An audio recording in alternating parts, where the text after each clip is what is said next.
Hello, नमस्कार, वन्नकम, सत श्री अकाल। आप सभी का स्वागत है फिर से आपके अपने ही चैनल मैग्नेट ब्रेन्स में। मेरा नाम है सत्यम शर्मा और हम पढ़ रहे हैं क्लास 11th की फिजिक्स। बात करूं तो हम बुक नंबर 2 पर आ गए हैं और उसके पहले चैप्टर को भी हमने एंड कर ही दिया है। ये हमारा लास्ट लेक्चर होने वाला है एनसीईआरटी न्यूमेरिकल्स का पार्ट 2, ठीक है ना। इसमें हम बचे हुए अपने एनसीईआरटी क्वेश्चन को कंप्लीट करेंगे और बढ़ेंगे अपने सेकेंड यानी कि सेकेंड बुक के सेकेंड चैप्टर की तरफ, ठीक है ना। मतलब कायदे से तो वो 10th चैप्टर हुआ, ये 9th चैप्टर हुआ, ठीक है। जो भी हम नाम दें, जो भी चैप्टर नाम दें, लेकिन हम जानते हैं कि हम क्या पढ़ रहे हैं। तो चलिए क्वेश्चन को पढ़ते हैं, देखते हैं कि इसका आंसर कैसे निकलेगा। Anvils made of single crystals of diamond with the shape as shown in the figure are used to investigate behaviour of materials under very high pressure. हाँ, ठीक है। Flat faces at the narrow end of the anvil have a diameter of 0.50 mm। देखो यहाँ का जो diameter है, यहाँ का जो डायमीटर है वो कितना दे दिया गया है, 0.50 नहीं, हाँ 0.50 mm, ठीक है। And the wide ends are subjected to compressional force of 50,000 newton. जो वाइड एंड्स हैं, वाइड एंड पे आपने कितना फोर्स देख लिया, वाइड एंड पे आपने फोर्स देखा है 50,000 न्यूटन का। कितना फोर्स? 50,000 न्यूटन का, ठीक है। हाँ सर, तो वो पूछ रहा है कि बताओ what is the pressure at the tip of the anvil. यहाँ टिप पर कितना प्रेशर जनरेट हुआ होगा। बाबा हम जानते हैं कि जो प्रेशर का फॉर्मूला होता है वो क्या होता है, F/A। जितना एरिया कम करोगे प्रेशर उतना ज्यादा बढ़ जाएगा। सेम प्रेशर सेम फोर्स के लिए, सेम फोर्स अगर आप कम एरिया पे लगाओगे तो प्रेशर ज्यादा जनरेट करेगा, अगर सेम फोर्स आप ज्यादा एरिया पे लगाओगे तो प्रेशर कम जनरेट होगा। ये वही बात हो गई कि आपने वाला केस देखा होगा ना कि वो पुराने टाइम में वो बाबा नहीं होते थे जो जादू दिखाते थे, क्या करते थे वो कील के जो बेड होता था, कील के बेड पे लेट जाते थे। कील समझते हो ना, खीले होते हैं जो खीले, है ना, नेल्स ठोकने वाले, उससे एक बेड बना होता था। उस बेड पे खड़े हो जाते थे, पैर रख के उस पे लेट जाते थे, उनको कुछ नहीं होता था। वो इसलिए नहीं होता था क्योंकि आपने एरिया बहुत ज़्यादा बढ़ा दिया है। एरिया जब आप बहुत ज़्यादा बढ़ा देते हो तो प्रेशर बहुत कम हो जाता है, इसलिए आपकी बॉडी को कुछ नहीं होता। लेकिन अगर उसी बाबा को आप ये बोल दो कि सारे कील हटा दो, सारे कीले हटा दो, सारे नेल्स हटा दो और सिर्फ एक नेल रहने दो, जब वो एक नेल आप छोड़ दोगे तो एक नेल का एरिया बहुत कम होता है, तो प्रेशर बहुत ज्यादा होता है। एक नेल का एरिया होता ही नहीं है, एक नेल जो होता है बाबा, एक कील जो होती है, कीला, ये ऐसा होता है ना, है ना। अब इस पॉइंट का क्या एरिया, पॉइंट का कोई एरिया नहीं होता, तो एरिया आपने बिल्कुल जीरो कर दिया, नियर अबाउट जीरो कर दिया, तो प्रेशर क्या हो गया, इनफाइनाइट हो गया बाबा, बहुत ज्यादा प्रेशर हो गया। तो जैसे ही वो बाबा उस कील पे पैर रखेगा तो कील आओ देखेगी ना ताओ, सीधे पैर में क्या कर जाएगी, घुस जाएगी। आई मेरी बात समझ में? यहां पर भी वही केस है। यहां पर हम देख रहे हैं कि हमको प्रेशर निकालना है फोर्स अपॉन एरिया से, बट वो जहां पर हमसे प्रेशर पूछ रहा है वहां का एरिया बहुत कम है, डायमीटर देखो कितना छोटा सा है ना। तो हम क्या करेंगे, एरिया निकाल लेंगे और प्रेशर फाइंड आउट कर लेंगे। चलो, तो pressure is equal to force आपको कितना दिया हुआ है, 50,000 न्यूटन ना, कहाँ गया, हाँ ठीक है sir, divided by area, area is π/4 D square, diameter है 0.50 mm है, लेकिन इसको चेंज करो मीटर में और इसका कर दो स्क्वायर। इसको आप सॉल्व करोगे तो आपके पास आंसर आ जाएगा, ठीक है। चलिए, तो आंसर इसका लगभग आएगा, चलो रखा नहीं है, आंसर है इसका 2.54 इंटू 10⁻11 पास्कल, ठीक है। क्लियर, पक्का? हाँ सर। चलो, तो ये क्वेश्चन हो गया। इस क्वेश्चन में कुछ ऐसा खास था भी नहीं। चलिए आगे बढ़ते हैं, क्वेश्चन को आगे बढ़ते हैं और सॉल्व करते हैं। आने वाले क्वेश्चन को देखो। चलो नेक्स्ट क्वेश्चन क्या है। Rod of length 1.05 metre having negligible mass is supported at its ends by 2 wires of steel wire A and aluminium wire B. This is steel wire, this is aluminium wire, है ना। लिख लेता हूं मैं, भूल ना जाऊं कहीं, ठीक। ऑफ इक्वल लेंथ दिख ही रहा है। The cross sectional area of the wire A and B are 1 mm square and 2 mm square. इसका एरिया कितना है बाबा, स्टील का एरिया है 1 mm स्क्वायर, स्टील वायर का एरिया है 1 mm स्क्वायर और एल्यूमिनियम वायर का एरिया है 2 mm स्क्वायर, ठीक है, okay. At what point along the rod should a mass m be suspended. यहां पर आपको क्या दिया गया है भाई, एक मास m सस्पेंड करके दिया गया है, ठीक। किस डिस्टेंस पे, x डिस्टेंस पे मान लिया हमने। वो पूछ रहा है, क्या पूछ रहा है, at what point along the rod should mass m be suspended in order to produce. कितनी दूरी पर हम m मास लटकाएं इन ऑर्डर टू प्रोड्यूस। अब वो ऑप्शन देगा, ऑप्शन क्या दे रहा है, इक्वल स्ट्रेसेस, मतलब इस मास को लटकाने के बाद इस वायर और इस वायर पर आने वाली स्ट्रेसेस क्या हो, इक्वल हो। तो चलो हमने मान लिया यहां पर आने वाली स्ट्रेस है σ1, यहां पर आने वाली स्ट्रेस है σ2, ठीक। और कंडीशन क्या है, कंडीशन ये है, पहली कंडीशन है कि सिग्मा 1 किसके बराबर होना चाहिए, सिग्मा 2 के बराबर होना चाहिए। ठीक है, चलो ये बात हमने देख ली है। आओ पहले देखते हैं कि चीजें हमको जो गिवन है उससे हम क्या निकाल कर रख सकते हैं। हम ये जानते हैं कि यहां पर इक्विलिब्रियम मेंटेन्ड है for equilibrium of rod, for equilibrium of rod, for equilibrium of rod, equilibrium of rod. हम ये बोल सकते हैं, देखो मास की तो कोई वैल्यू दी नहीं गई है ना। मैं अगर ये बोल दूं कि इस पर आने वाला फोर्स, एक सेकेंड, मैंने यहाँ स्ट्रेस लिख दिया, सीधे स्ट्रेस बनेगा तो फोर्स तो आएगा ही आएगा, है ना। तो मैं मान लेता हूं कि यह है F1 फोर्स और यह है F2 फोर्स, है ना। चलो, तो हम ये बोल सकते हैं भाई नीचे की तरफ mg लग रहा होगा, नीचे की तरफ mg लग रहा होगा, है ना। mg is equal to F1 plus F2 होगा। ठीक, चलो mg is equal to F1 plus F2 होगा। ठीक है, एक बात तो हमको समझ में आई, लेकिन हम इससे निकालेंगे कुछ कैसे, क्योंकि हमको m की वैल्यू तो दी नहीं गई। इस इक्वेशन का हम कोई यूज नहीं कर पाएंगे क्योंकि F1 अननोन है, F2 अननोन है और m भी अननोन है। तो ये हमने लिख लिया, बाकी इसका कोई यूज आपको आने वाला नहीं है। दूसरी बात हम ये भी देख सकते हैं कि अगर हम इस पॉइंट को O मान लें, ठीक, तो हम ये बोलते हैं कि अगर इक्विलिब्रियम मेंटेन्ड है तो हम ये बोल रहे हैं कि torque about point A should be 0 और पॉइंट O शुड बी 0। हम O पॉइंट के अबाउट टॉर्क क्या कर रहे हैं, अपना नेट टॉर्क 0 कर रहे हैं क्योंकि हमारी रॉड क्या है, इक्विलिब्रियम में मेंटेन्ड है। चलो आओ निकालते हैं टॉर्क। टॉर्क निकलेगा F1 इंटू एक्स, ये देखो F1 इंटू ये परपेंडिकुलर डिस्टेंस x, कैसा टॉर्क है भाई, ये क्लॉकवाइज टॉर्क है। माइनस कर दो इसको, माइनस मान लो, माइनस मान लो सर। mg का तो कोई टॉर्क बनने वाला नहीं है, बनेगा F2 का, F2 इंटू 1.05, इसको प्लस मान लेता हूं क्योंकि एंटी क्लॉकवाइज बनेगा। F2 into 1.05 minus x, 1.05 minus x, सही किया मैंने, हाँ सर सही किया, is equals to 0।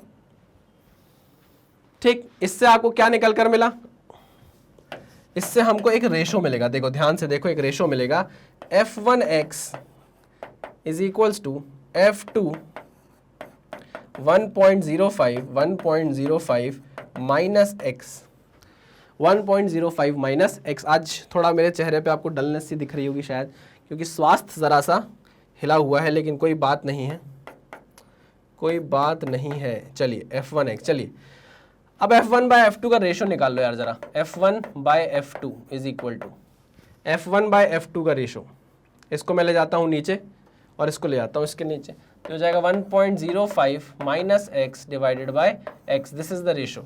F1 by F2 is equal to 1.05 minus x upon x. अब याद करो कि आपको उसने बोला है कि sigma 1 is equal to sigma 2 होना चाहिए, मतलब एल्यूमिनियम वायर पर जो सिग्मा है, जो स्ट्रेस है, वही स्ट्रेस होना चाहिए स्टील के वायर पर भी। तो हम जानते हैं sigma 1 is nothing but F1 by A1, F1 by A1, ठीक है ना। इसका एरिया A1 ले रहा हूं मैं, इसका एरिया A2 लूंगा मैं, ठीक है। And sigma 2 is equals to F2 by A2। कोई दिक्कत, कोई परेशानी इसमें नहीं सर, कोई परेशानी नहीं, ठीक। अब वो बोल रहा है सिग्मा 1 सिग्मा 2 के बराबर होना चाहिए, इसका मतलब ये है कि F1 by A1 is equals to F2 by A2 होना चाहिए। बोला कि नहीं बोला उसने, बिल्कुल बोला।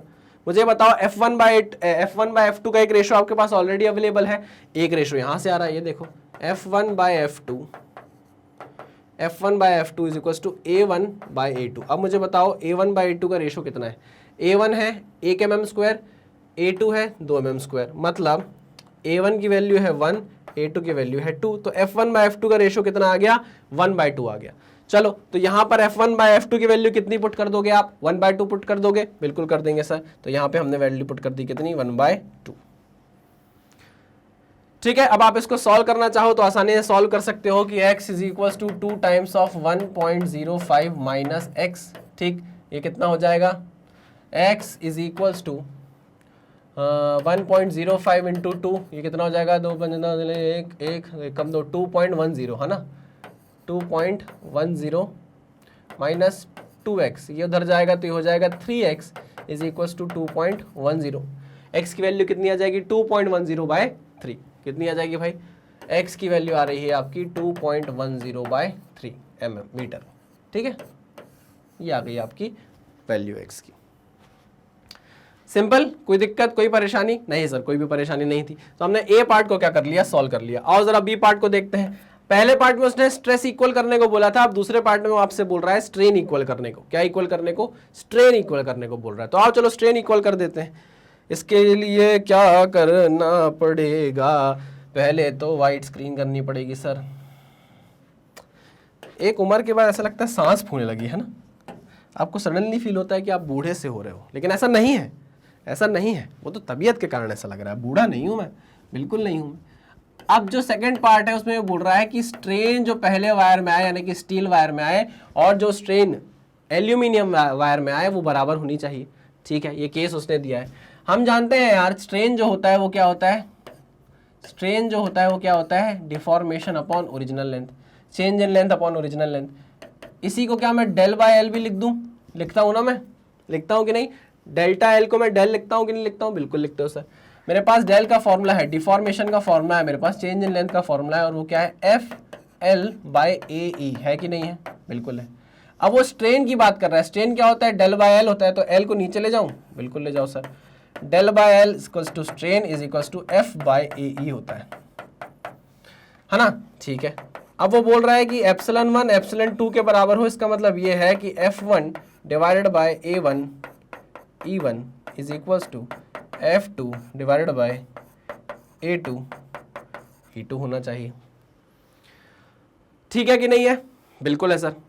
आओ यहां से देखते हैं, हमारे पास एक रेशो आएगा, F1 by F2 is equal to F1 by F2 is equals to A1 E1 upon A2 E2। A1 A2 का रेशो आपको पता है 1/2 है ना। E1 E2 मैं आपको बता दूंगा तो आप सीधे सीधे इसको सॉल्व कर लोगे।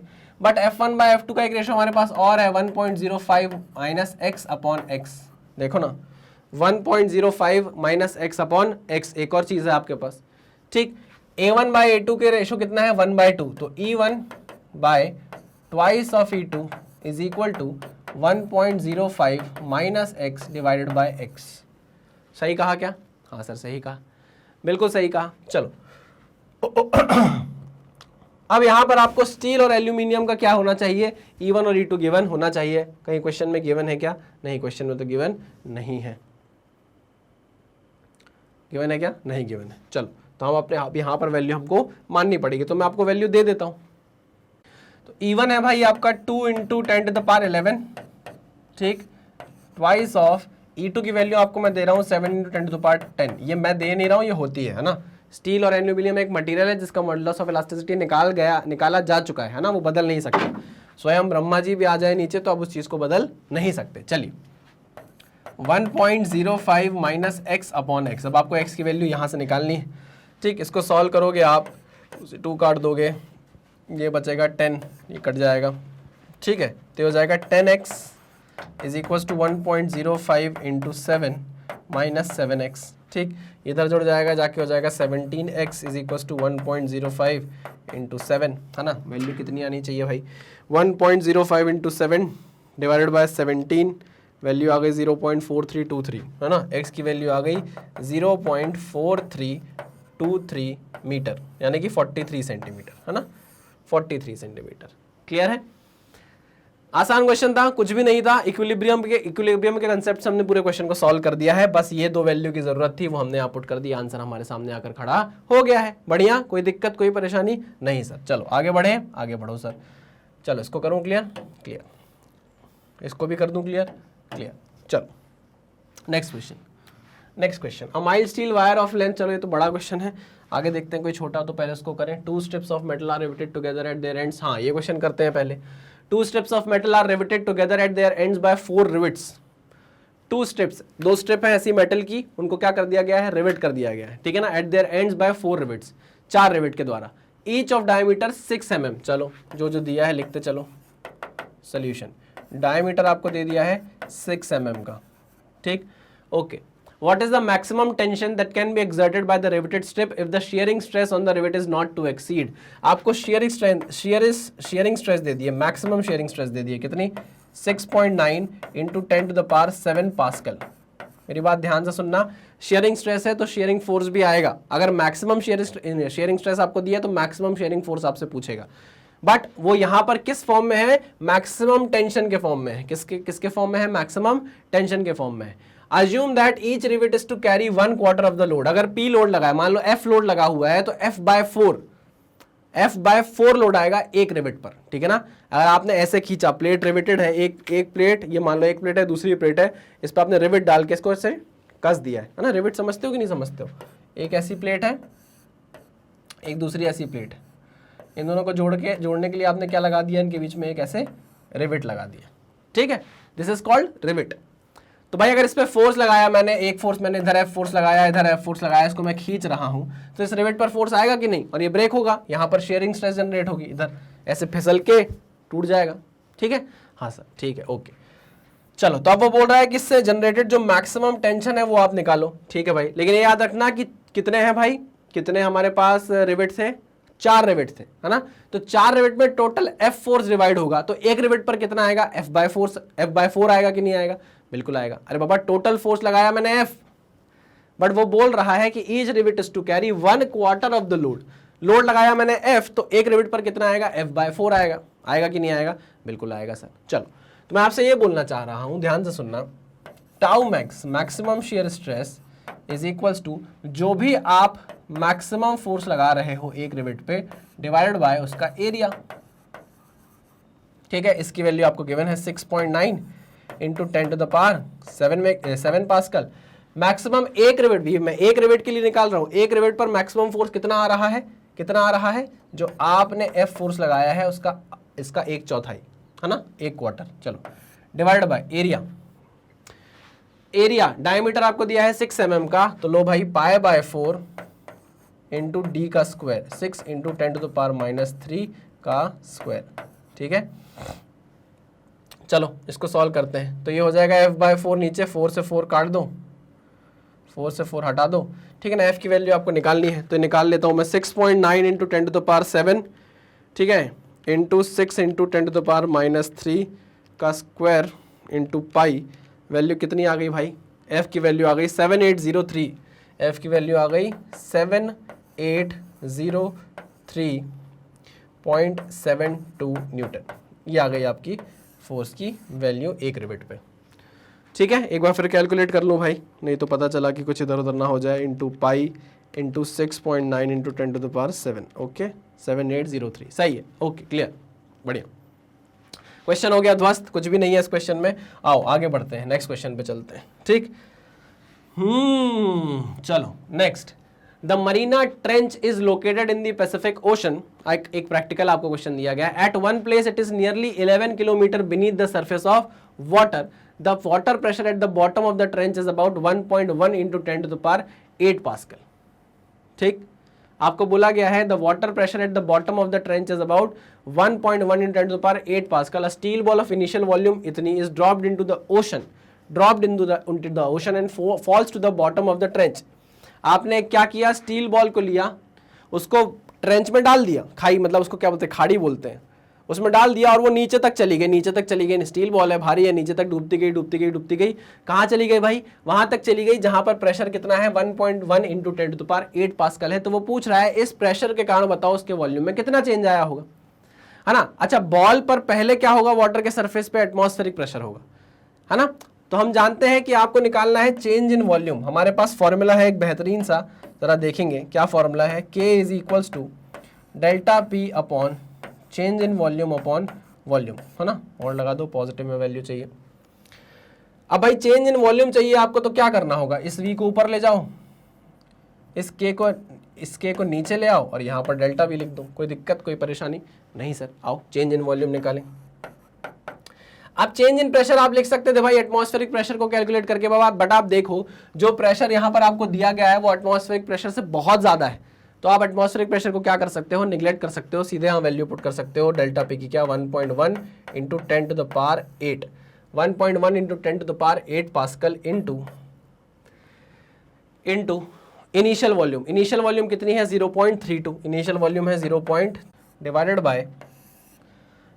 बाय भैया, divided by K of what, K of steel, है ना। स्टील की बॉल है ना, स्टील कितना दबेगा, बल्क मॉडुलस ऑफ इलास्टिसिटी किसकी डालेंगे, स्टील की डालेंगे, और वो होती है 1.6 इंटू 10⁻11, ठीक है। इसको हम सॉल्व करते हैं तो देखते हैं कितना वॉल्यूम का चेंज आता है। 1.1 into 10⁸ into 0.32 divided by 1.6 into 10⁻11, answer आ गया 2.2 into 10⁻ 2.2 into 10 to the power कितना आया था भैया, -4 मीटर क्यूब। इतना वॉल्यूम में चेंज आ जाएगा किसमें, स्टील की बॉल में। क्यों? क्योंकि भाई इतना ज़्यादा प्रेशर जनरेट होगा अंदर जाके, जितने नीचे आप जाओगे मैरीना ट्रेंच में उतना ज़्यादा प्रेशर एक्सर्ट होगा, यूनिफॉर्म प्रेशर हर तरफ से, तो इतना वॉल्यूम चेंज आने वाला है किसमें, स्टील बॉल में। शेप चेंज होगा क्या उसका? नहीं, शेप चेंज नहीं होने वाला है, ठीक है, क्योंकि हर जगह से होगा प्रेशर। ठीक है भाई, तो ये एक और क्वेश्चन हमने कर लिया है। चलो आगे बढ़ते हैं, लास्ट क्वेश्चन जो हमारा बड़ा क्वेश्चन था उस पर चलते हैं और आखिरी क्वेश्चन को करते हैं खत्म। चलिए भाई, अच्छा क्वेश्चन है, बहुत अच्छा क्वेश्चन है, आगे देखो। A mild steel wire of length 1 metre and cross sectional area this, ठीक है। चलो उसको क्या किया गया है, stretched well within elastic limit horizontally between 2 pillars, ठीक है। तो 2 पिलर बना लो भैया, 2 पिलर बना लिया हमने, एक पिलर ये, ओहो क्या है ये, क्या है ये, क्या है ये, चलो एक पिलर ये, ठीक। इस पिलर से लेकर जाता हूं मैं अपनी वायर को, ये मैं लेकर गया और ये है मेरा दूसरा पिलर, ठीक है, ये है मेरा दूसरा पिलर। अब वो बोल रहा है भैया horizontally between 2 pillars a mass of 100 ग्राम। अच्छा, लेंथ भी आपको दे दी गई है, टोटल लेंथ आपको 1 मीटर दे दी गई है, टोटल लेंथ आपको 1 मीटर दे दी गई है, ठीक। A mass of 100 gram is suspended from the mid point. लो भाई, मिड पॉइंट से आपने क्या किया, 100 ग्राम का मास क्या कर दिया, सस्पेंड किया, है ना। 100 ग्राम का मास सस्पेंड किया आपने, तो वायर क्या होगी, थोड़ी सी झूल जाएगी। हमने मान लिया ऐसे वायर हल्की सी झूल गई, ठीक है ना। इस पर आपने क्या लगाया हुआ था, 100 ग्राम का मास लटकाया हुआ था, तो 100G नीचे की तरफ क्या लगेगा, उसका वेट होगा, है ना। W = 100G, ये उसका वेट होगा। क्लियर है? हाँ सर। चलो अब क्या क्या दिया, एक मीटर की तो लेंथ दे दी गई है और क्रॉस सेक्शनल एरिया दे दिया गया है। चलो तो ये भी लिख लेता हूँ ना भाई साइड में, मैं सब सारी चीज़ें लिख लो भाई, ताकि क्वेश्चन में जहाँ ज़रूरत लगेगी वहाँ हम लिख लेंगे, काम कर लेंगे उसका। चलो 0.50 into 10 to the power -2 centimetre square area दिया गया है, ठीक है ना। इसको आप क्या करो, इंटू 10 टू द पावर -4 से मल्टीप्लाई करके मीटर स्क्वायर कर दो। कोई दिक्कत है क्या? ये सेंटीमीटर स्क्वायर था, मल्टीप्लाई कर दिया 10 टू द पावर -4 से मीटर स्क्वायर में आ गया, ठीक है।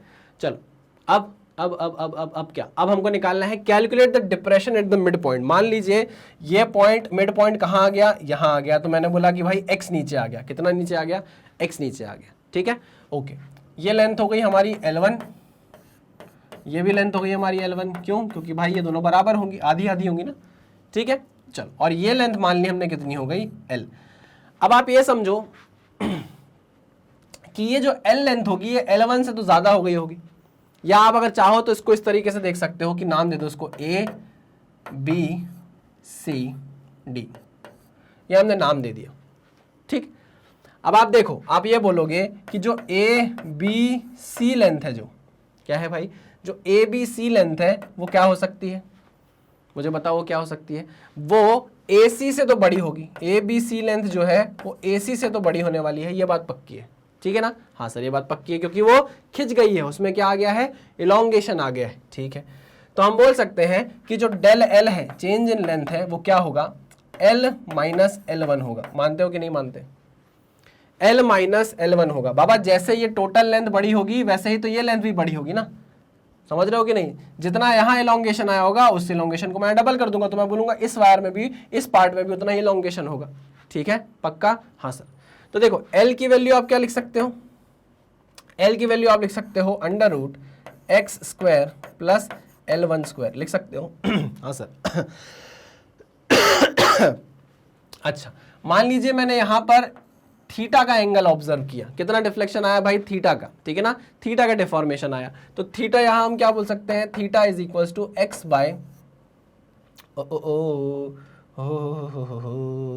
x/L1, ठीक है। कोई दिक्कत, कोई परेशानी नहीं सर, कोई परेशानी नहीं है, ठीक। आ जाओ, तो यहाँ पर जो डेल्टा L है, इलोंगेशन जो आपके सामने आया है, वो L - L1 आया। L की वैल्यू कितनी है, x² + L1², x² + L1² - L1, ठीक है। यहाँ से L1² कॉमन ले सकता हूँ मैं, लूँ, लो ना सर यार, कोई बात है क्या आपके लिए, ये लो, L1 का स्क्वायर कॉमन लिया तो ये कितना हो जाएगा, 1 + x² / L1² - L1।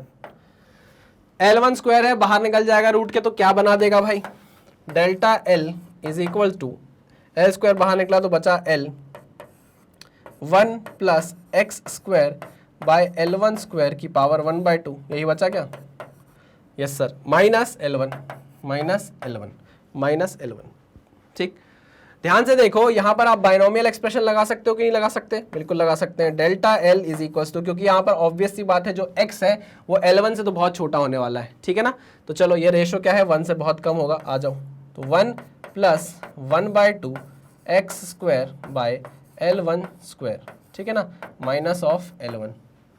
आ गई बात समझ में? हाँ सर समझ में आ गया।